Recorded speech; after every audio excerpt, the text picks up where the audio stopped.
আজকে যে মুভিটি এক্সপ্লেন করতে যাচ্ছি সেটা আমার দেখার সবচেয়ে হৃদয় বিদারক এক সিনেমা।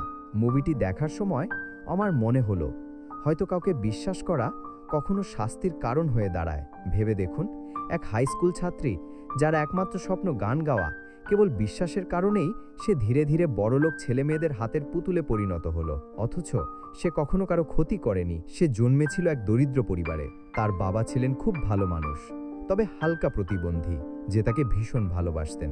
কিন্তু তাদের এই সামান্য সুখও বেশি দিন টেকেনি। একসময় সব ভেঙে যায়। সিনেমাটি বাস্তব ঘটনার অনুপ্রেরণায় নির্মিত, আর বাস্তবতা যে সিনেমার চেয়েও নির্মম তা সিনেমার গল্প জুড়ে আমাদের কাছে স্পষ্ট হয়ে ওঠে। মুভির কাহিনী শুরু হয় এক সাধারণ পরিবারকে কেন্দ্র করে, যেখানে ছোটবেলা থেকে মেয়েটি বাবার উপর নির্ভরশীল ছিল। বাবা রোজগার করে যা পেত তাতে খুব কষ্টে তাদের দিন পার হতো। তবে মেয়েটি ছিল মেধাবী ও প্রতিভাবান। অসাধারণ কণ্ঠের জোরে সে ভর্তি হতে পেরেছিল তার স্বপ্নের জায়গা শোয়ার আর্ট হাই স্কুলে। মেয়ের ভর্তির কাগজ হাতে পেয়ে বাবা বাচ্চাদের মতো আনন্দে নাচছিলেন, কখনো মাটিতেও পড়ে যাচ্ছিলেন। বাবার কাজের দোকানের মালিকও জানতেন তার মেয়ের স্কুলের ভর্তি হওয়ার কথা, তাই খুশি হয়ে তিনি বাবাকে অনেক টাকা দেন। সেই সময় বাবা বুঝতে পারলেন তারা তাকে দয়া করে টাকাগুলি দিচ্ছে, কিন্তু টাকার প্রয়োজনে তিনি চুপচাপ সেগুলি নিয়ে নিলেন। এরপর বাবা মেয়ের যাত্রা শুরু হয় শোয়ার হাই স্কুলের উদ্দেশ্যে। সেখানে পৌঁছে তারা ভাড়া নেন একটি ছোট্ট ঘর। এরপর বাবা লুকিয়ে রাখা খাম থেকে টাকা বের করে মেয়েকে স্কুল ইউনিফর্ম ও ভালো জুতা কেনার জন্য টাকা দিলেন। কিন্তু বাস্তবতা ছিল নির্মম। একটি ইউনিফর্মের দাম আকাশ ছোঁয়া, প্রায় 2,50,000 কোরিয়ান ওন। তাই মেয়েটি ইউনিফর্ম না কিনে চলে আসে। মেয়েটি হাসি মুখে বাবাকে বলে তার ইউনিফর্ম পছন্দ হয়নি, তাই সে কিনেনি। তবে বাবা স্পষ্টভাবে বুঝতে পারলেন টাকা কম হওয়ার কারণে সে ইউনিফর্ম কিনতে পারেনি। সেই মুহূর্তে বাবা নিজের অপরাধবোধ আর লুকিয়ে রাখতে পারলেন না। তিনি বুঝলেন মেয়ের জন্য তিনি কিছুই করতে পারছেন না। নিজের ব্যর্থতা দূর করতে তিনি দ্বিগুণ পরিশ্রম করার সিদ্ধান্ত নিলেন। কিন্তু জীবন তা এত সহজ নয়। বাবা রাস্তার ধারে একটি ভ্যান গাড়ির ঠেলা লাগিয়ে লেডিস গার্মেন্ট বিক্রি করছিলেন, কিন্তু সেখানে তিনি অপমানের শিকার হন। সামনের দোকানের এক মালিক রাস্তায় তাকে অপমান করে, এমনকি তাকে ধাক্কা দিয়ে ফেলে দেয়। এতে পরিস্থিতি আরও খারাপ হয়ে ওঠে। এরপর মেয়েটি থানায় যায়, কিন্তু সেখানে দোকানের মহিলাটি তার বাবাকে অপমান করছিল। তাই বাবার সম্মান রক্ষার জন্য সে নিজেই তার সাথে ঝগড়া করে। বাড়িতে ফেরার পর মেয়েটি বাবাকে কিছু টের পেতে দেয় না। দরজার কাছে বাবার পায়ের শব্দ শুনে সে এমনভাবে হাসল যেন কিছুই ঘটেনি। সে শুধু চাইছিল বাবা যেন একটুখানি আনন্দ অনুভব করেন। সে জানত পরিবার যতই ভেঙে পড়ুক না কেন, ভালোবাসাই তাদের একমাত্র ভরসা।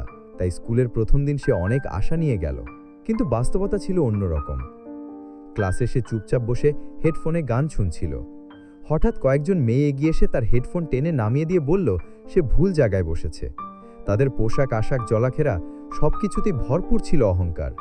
মেয়েটি বুঝতে পারল এদের সঙ্গে ঝামেলা করা ঠিক হবে না, তাই সে চুপচাপ অন্য কোণে গিয়ে বসল। ঘটনাক্রমে তার পাশেই বসেছিল চশমাওয়ালা এক মেয়ে।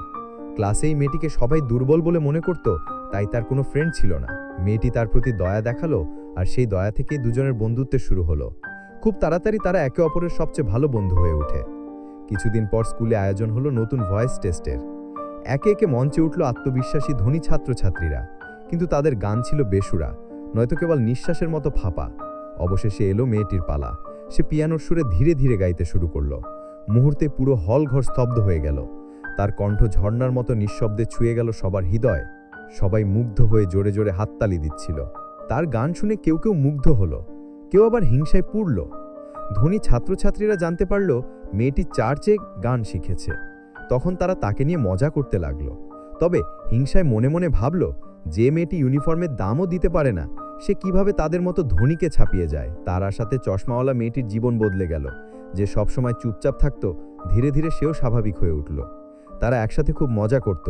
তাদের বন্ধুত্বের সম্পর্ক আরও গভীর হয়ে উঠল। কিন্তু ক্লাসের ধনী মেয়েদের মধ্যে হিংসায় আগুন আরও জ্বলতে থাকে। এরপর তাদের স্কুল থেকে একটি গ্রুপ ট্যুরের ব্যবস্থা করা হয়, আর সেই গ্রুপ ট্যুরে কয়েকজন সিনিয়রও যোগ দেয়। তাদের মধ্যে একজন সিনিয়রের নজর পড়ল মেয়েটির দিকে। এতে ধনী ছেলেমেয়েরা আর সহ্য করতে পারল না। রাতে ধনী মেয়েগুলি ট্রুথ অ্যান্ড ডেয়ার গেমে সবার সামনে মেয়েটিকে তার পরিবারের ব্যাকগ্রাউন্ড সম্পর্কে বলতে বলে। অপমানের চাপে মেয়েটির মুখ শুকিয়ে গেল।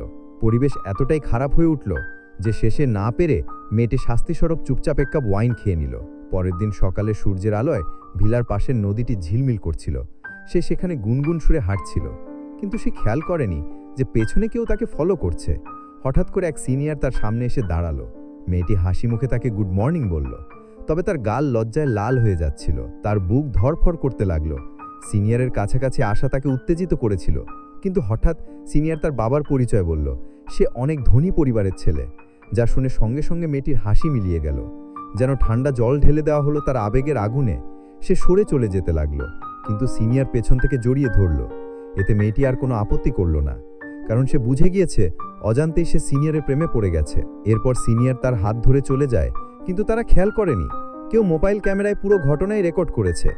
কয়েক ঘন্টা পর সেই ভিডিওটি স্কুলের আরেকজন ছাত্রী দেখে, যে অনেকদিন ধরে ওই সিনিয়রের সঙ্গে ডেট করছিল। সেই ভিডিওটি দেখে তার মুখ গম্ভীর হয়ে গেল।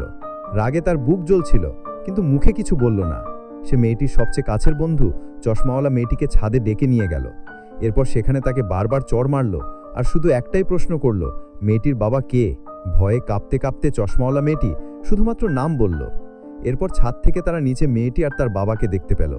পুরো ঘটনাটি দেখে তাদের মুখে এক ধরনের শয়তানি হাসি ফুটে উঠল, যেন তারা বড় কোনো রহস্য হাতে পেয়েছে।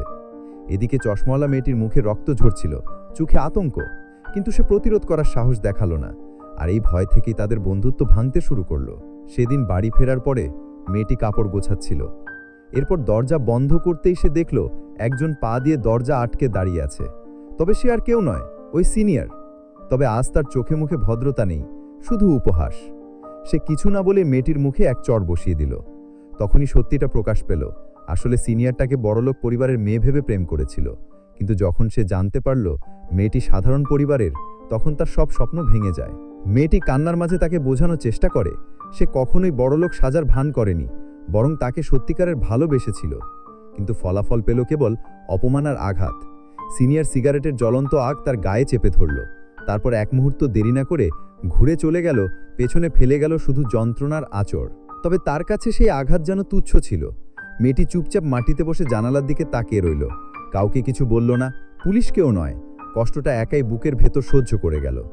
সেদিন রাতে সে খোঁজ নিয়ে জানতে পারল সিনিয়রকে তার ব্যাপারে সব কথা ওর এক্স গার্লফ্রেন্ড বলেছে। তাই সে তাকে বিরক্ত না করার অনুরোধ করে, কিন্তু মেয়েটি তার সাথে খারাপভাবে কথা বলে। অপমানে মেয়েটি রেগে গিয়ে তাদের মাঝে ঝগড়া শুরু হয়। একসময় মেয়েটি তাকে বেধড়কভাবে মারে, এরপর তাকে হাসপাতালে নিয়ে যাওয়া হলো। এরপর ঘটনাটি পরিবারের কাছে পৌঁছালে, কিন্তু ধনী মেয়েটির বাবা মা কিছু জিজ্ঞেস করল না, বরং তারা প্রভাব খাটিয়ে স্কুলকে চাপ দেয় মেয়েটিকে কঠিন শাস্তি দেওয়ার। তবে অবাক করা বিষয় হলো, তার কাছের বন্ধু চশমাওয়ালা মেয়েটি সাক্ষী হয়ে দাঁড়ায় সিনিয়রের পাশে। তবে মেয়েটি কোনো প্রতিবাদ করল না, সব অপবাদ চুপচাপ সহ্য করে শাস্তি মেনে নিল। কিন্তু তার বাবা হাল ছাড়লেন না। তিনি স্কুলের অধ্যক্ষের টেবিলের সামনে হাঁটু গেড়ে অনুরোধ করলেন মেয়েকে মাফ করে দেওয়ার জন্য। কিন্তু ক্ষমতাশালী মহিলার অহংকারে সেই অনুরোধ ব্যর্থ হয়। তিনি শুধু ঠান্ডা হাসি দিলেন। বাবার এমন বিনয়ী ভঙ্গি দেখে মেয়েটির মনে ভেঙে গেল। লজ্জায় আর কষ্টে সে বাবাকে দোষ দিল, ভাবল তাকে রক্ষা করার জন্য নিজেকে এতটা নিচু করা তার উচিত হয়নি। কিন্তু বাবা কিছু অস্বীকার করলেন না, চুপচাপ সব দোষ আর ব্যথা মেনে নিলেন। তার চোখে ছিল এক ধরনের টককটু যন্ত্রণা, যা কথায় বোঝানো যায় না। এইভাবেই বাবা মেয়ের সম্পর্কে একটি গভীর ফাটল তৈরি হলো। রাগ আর দুঃখে মেয়েটি একটি দোকানে পার্ট টাইম কাজ করার সিদ্ধান্ত নিল। বাঁচার উপায় খুঁজতে সে গেল একটি কনভিনিয়েন্স স্টোরে। সেখানে দেখা হলো ম্যানেজারের সঙ্গে। ম্যানেজার আইনি পরীক্ষার প্রস্তুতি নিচ্ছিলেন। তিনি মেয়েটির জন্য একটি আবেদনপত্র ছাপিয়ে দিলেন। হতাশার মাঝে থাকা মেয়েটির কাছে সেটি একটুখানি আশার আলো মনে হলো। সে সেখানে স্কুলে ঘটে যাওয়া ঝগড়ার কথা লেখেনি, শুধু লিখেছিল নিজের ন্যায় বিচারের ইচ্ছার কথা। ফর্ম ছাপা শেষ হলে সে দরজার পাশে দাঁড়িয়ে থাকা চশমা পরা মেয়েটিকে দেখল। এরপর দুজনেই চুপচাপ একে অপরের দিকে তাকিয়ে রইল। অপরাধ বোধে চশমাওয়ালা মেয়েটি মাথা নিচু করে দাঁড়িয়েছিল, কিন্তু পালালো না। সেটা দেখে মেয়েটির মন নরম হলো। এরপর তারা এক জায়গায় বসে গল্প করে। চশমাওয়ালা মেয়েটি কাঁদতে কাঁদতে ক্ষমা চাইল। সে নিজে কষ্ট পেলেও তার অবস্থাটা বুঝলো। তারা ঠিক করলো একে অপরকে আরেকটি সুযোগ দেবে। ফর্মটি শিক্ষা বোর্ডে পাঠানো হলো। কিছুদিন পর খবর এলো সিনিয়রের বিদেশ যাত্রা বন্ধ হয়ে গেছে, আর স্কুলের বুলিদের পড়াশোনার যোগ্যতা নিয়ে বড় প্রশ্ন উঠেছে। এই খবর শুনে ধনী মেয়েরা ভেতরে ভেতরে ক্ষেপে উঠল। এরপর তারা চশমা পরা মেয়েটিকে সব জায়গায় খোঁজাখুঁজি করতে শুরু করলো। অবশেষে তারা ক্লাসের বাইরে চশমাওয়ালা মেয়েটিকে খুঁজে পেল। রাগে ফুসফুস করে মেয়েটির সব জিনিসপত্র খুঁজে মেয়েটির ফোন বের করলো। এরপর তারা মেয়েটিকে ফোনের লক খুলে চ্যাট ওপেন করতে বলল। চাপে পড়ে চশমাওয়ালা মেয়েটি চ্যাট খুললো। সেখানে দেখা গেল মেয়েটি এখন তার জন্মদিনের কেক বানাচ্ছে। এটা দেখে তারা রেগে গিয়ে ঠাট্টা করে বলল, মেয়েদেরকে নিজেদের রক্ষা করতে শেখা উচিত। আসলে তারা মেয়েটিকে শাস্তি দেওয়ার জন্য বড় প্ল্যান করেছিল, আর তাদের প্ল্যানের সঙ্গে এবার যোগ দিল কয়েকজন ধনী ছেলে, যাদের লোভ আর খারাপ নজর নজর ছিল মেয়েটির ওপর। সেই রাতে মেয়েটি সাজগোজ করেছিল, লিপস্টিক, আইলাইনার আর প্রিয় পোশাক পরে ভেবেছিল কাছের মানুষদের সঙ্গে সময় কাটাবে, কারণ দরজার বাইরে অপেক্ষা করছে তার সবচেয়ে প্রিয় বন্ধু, চশমাওয়ালা মেয়েটি। কিন্তু দরজা খোলার পর সে দেখলো একদল ধনী ছেলে দাঁড়িয়ে আছে। এক কোণে চশমাওয়ালা মেয়েটি ভয়ে কুঁকড়ে দাঁড়িয়ে আছে, মাথা তুলতেও সাহস পাচ্ছে না। মেয়েটি আতঙ্কে পালাতে চাইলে পেছনের ছেলেরা পথ আটকে দিল। জোর করে তাকে ঘরে ঢুকিয়ে দেওয়া হলো। সেখান থেকে পালানোর তার কোনো উপায়ই ছিল না। তার সবচেয়ে ভালো বন্ধু সামান্য উঠে দাঁড়ালো, কিন্তু ভয়ে কিচ্ছু করতে পারলো না। ধনী ছেলেরা ভয় দেখিয়ে বলল,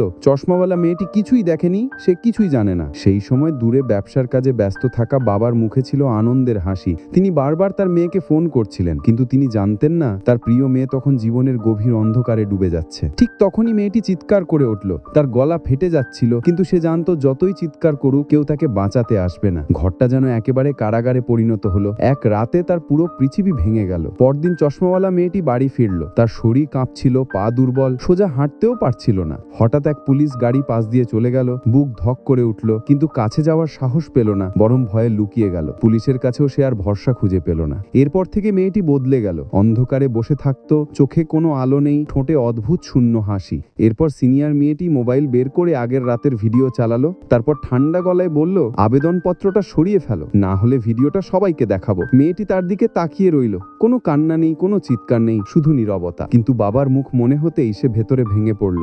শেষমেশ মাথা নেড়ে হাল ছেড়ে দিল। সেই মুহূর্ত থেকেই তার জীবন তলিয়ে যেতে শুরু করলো। রাতে বাবা কাজ থেকে বাড়ি ফিরলেন, টেবিলে নাস্তা দেখে চুপচাপ খেলেন, যেন সবকিছু স্বাভাবিক। কিন্তু মেয়েটি ভেতরে ভেতরে ভেঙে পড়ছিল। তার চোখে ছিল ফাঁকা দৃষ্টি, মুখে কোনো ভাবভঙ্গি নেই। এক রাতে কনভেনিয়েন্স স্টোরের দরজা এলো সেই ধনী ছেলে যে গত রাতে তাকে হুমকি দিয়েছিল। সে ভয়ে অনেকক্ষণ সেখানে দাঁড়িয়েছিল, কিন্তু পুলিশ ডাকতে সাহস পেল না, কারণ ভিডিওটা তখনও তাদের হাতে। সেই দিন থেকে তার জীবন পুরো বদলে গেল। ধনী ছেলেগুলো পাগলা কুকুরের মতো ঘুরে বেড়াতে লাগলো। হঠাৎ দরজা ভেঙে ঢুকে পড়তো। সে এত ভয় পেত যে বাড়ি ফিরতো না, দোকানেই বেশি বেশি কাজ করত। সে ভেবেছিল এতে হয়তো বেঁচে থাকবে, কিন্তু সে ভুল ভেবেছিল। একদিন সে যখন কনভেনিয়েন্স স্টোরে তাক সাজাচ্ছিল, তখন সে হঠাৎ পরিচিত কণ্ঠস্বর শুনল। আতঙ্কে সে তাকের আড়ালে লুকিয়ে পড়ল। ছেলেটি তার নাম ধরে ডাকে দোকানে খুঁজতে লাগলো। প্রতিটি ডাকে ভয়ে তার বুক ছিঁড়ে যাচ্ছিল। অবশেষে ভয় আর চাপ সহ্য না করে সে ছুটি নিয়ে পালিয়ে গেল।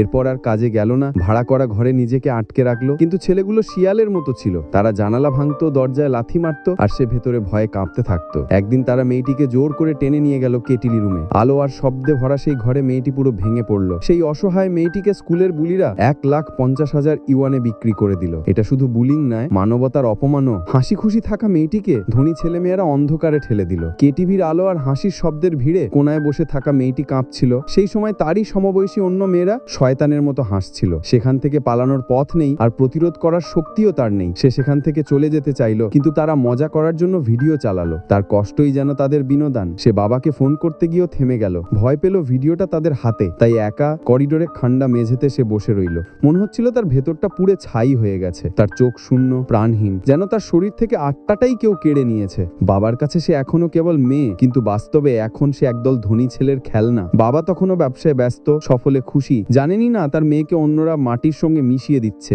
মেয়েটির চোখের আলো নিভে গেছে। এখন সে যেন একটি মৃত পাতা, কাঁদায় পড়ে আছে, আর ওঠার কোনো আশা নেই। সে বুঝতে পারছিল না কেন সবকিছু এভাবে খারাপের দিকে যাচ্ছে। একদিন বাবা কাজ থেকে ফিরে এসে দেখলেন মেয়েটি নাস্তা বানিয়েছে। তিনি চুপচাপ সেই খাবার আনন্দের সঙ্গে খেয়ে নিলেন। মেয়েটি বাবার পরিচিত মুখের দিকে তাকিয়ে চোখের জল চেপে রাখলো। মনে মনে ভাবছিল তাকে এই ঘর ছেড়ে চলে যেতে হবে। কিন্তু বাবা তো বহু বছর পরিশ্রম করে এই শহরে কাজ করে একটু দাঁড়িয়েছেন। এত সহজে তিনি সব ছেড়ে যেতে পারবেন না। মেয়েটি আর কিছুই বলল না, জানলো এই লড়াই তাকে একাই লড়তে হবে। তাই লিখতে শুরু করলো ডায়েরি। প্রতিটি আঘাত, প্রতিটি অপমান সেখানে লিখে রাখলো। যতটা সহ্য করতে পারতো লিখতো, তারপর থেমে গেল। ব্যথাটা শুধু শরীরে নয়, আত্মার ভেতরেও ছিল। সে কাঁদতেও ভয় পেত, কারণ কান্নার সঙ্গে সঙ্গে স্মৃতিগুলো আবার ফিরে আসতো। এক ঝড়ো রাতে জানালার পাশে দাঁড়িয়ে সে শেষ সিদ্ধান্ত নিল। জানালা খুলে ঝাঁপ দিল। আগুনের আঁচে তার পোশাক পুড়ে গেল। তার সব ব্যথা যেন হাওয়ায় মিলিয়ে গেল। সবকিছু এক নিঃশ্বাসে শেষ হয়ে গেল। বাবা তখনও কিছু জানতেন না। তিনি শুধু মেয়ের হাড়গোড় জড়িয়ে ধরলেন, কিন্তু বুঝতে পারলেন না আসলে কি হয়েছে। পরদিন নতুন এক কর্মচারী দোকানে কাউন্টার পরিষ্কার করতে গিয়ে মেয়েটির ডায়েরি পেল। সেটি ম্যানেজার বাবার হাতে দিল।